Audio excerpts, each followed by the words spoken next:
Cara pilih agensi SEO Malaysia, harga, KPI dan tanda amaran.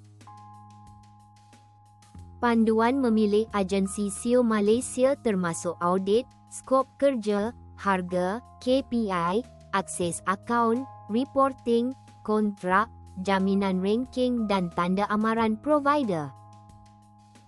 Memilih agensi SEO ialah keputusan yang boleh mempengaruhi website, reputasi dan jualan untuk tempoh panjang.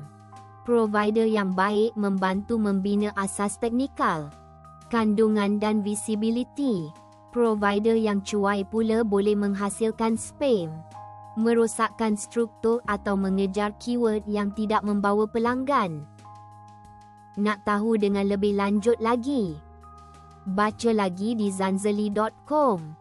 Jangan lupa like, follow dan subscribe.